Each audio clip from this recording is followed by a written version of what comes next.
Today, we are redesigning a little historical. Often, on the internet, you are told to not believe everything you read or hear. It's the same in real life. And I promise you these examples will prove to you that sometimes it's very easy to believe something wrong. Here we go.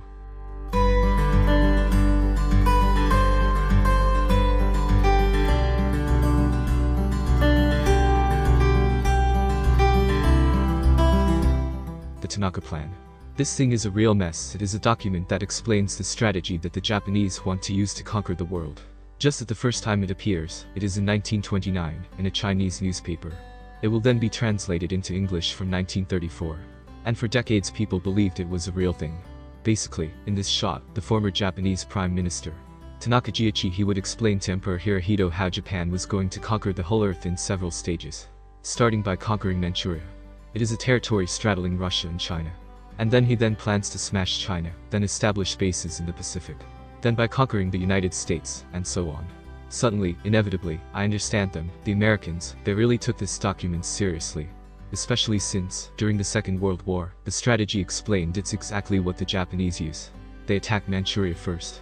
And then China, and then they scatter in the Pacific, openly declaring war on the United States. And well, you imagine that the Tanaka Plan, it quickly becomes the Japanese Mein Kampf in people's heads. We use it to make anti-Japanese propaganda.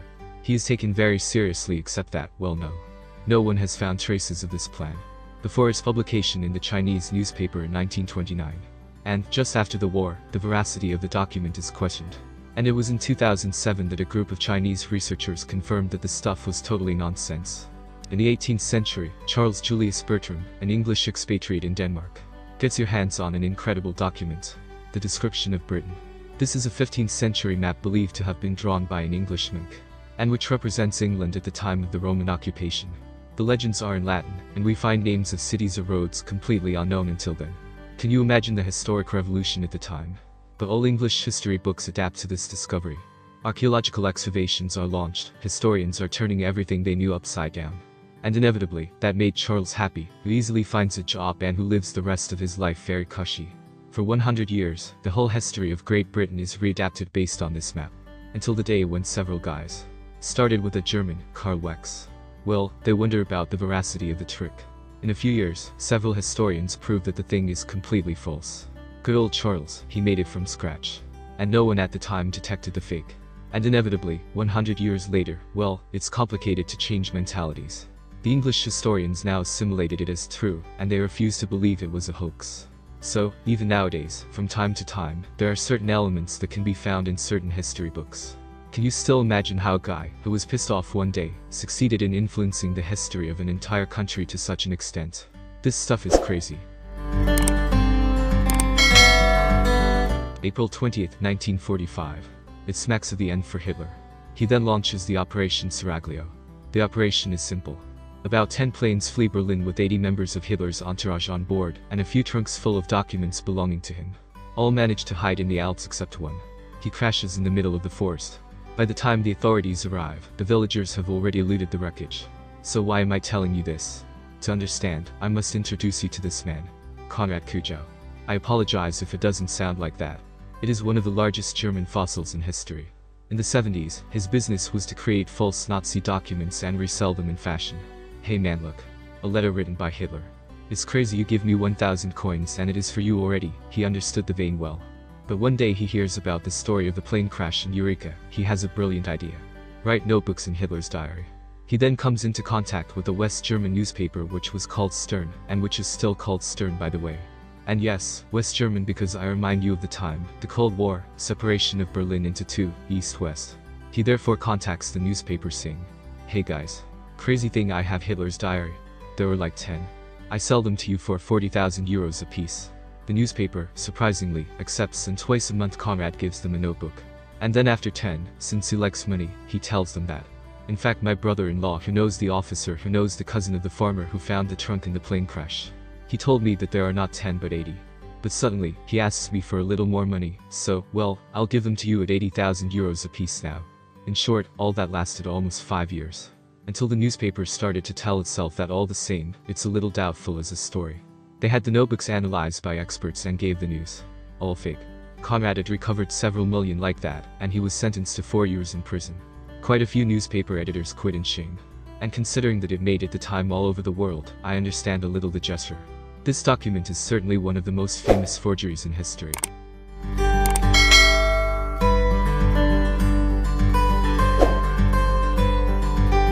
This talks about this handsome young man, Mr. Constantine I, who was just Roman Emperor in the 4th century. The document therefore, he explains that Constantine he was so happy to have been cured of leprosy, that he would have converted to Christianity, baptism and all the stuff like. And above all, always as a thank you, he would have offered the entire western party of the Roman Empire to Pope Sylvester. Well, he still kept all the east for himself, but all the same, the west is great. It's nice as a gift. Obviously, the church has used this document for centuries to justify its conquests and its political claims in Europe. Yeah, except that the little problem, my faith, rather important, is that this document is completely false. It is even estimated that at least 500 were created after Constantine's death. Can you imagine? It was only from the 15th century that its authenticity began to be questioned. For almost 1,000 years, therefore, the church has based itself in this fashion, saying, "Ah no, but guys, we can invade you, it is marked in the document there, your chief Constantine has bequeathed us the territory, we are really sorry."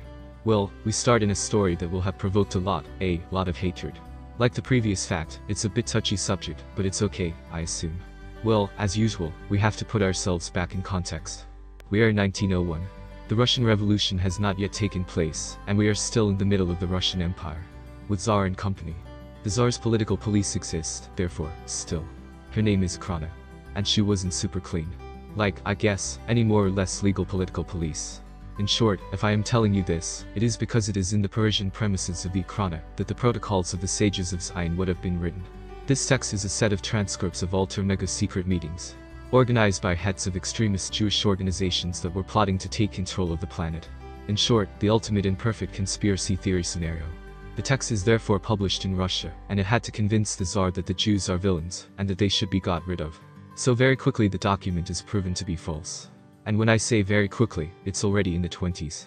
But the thing, he had entered into popular consciousness so much that Hitler himself based himself on this text from the 1930s. To justify this anti-Jewish climate. Well, at that time everyone knew that this text was wrong. Even in the United States, the boss of the Ford company, Mr. Henry Ford, distributes 500,000 copies of the text in the country. Moreover, decades later, in our time, the document is still circulating in certain countries of the world.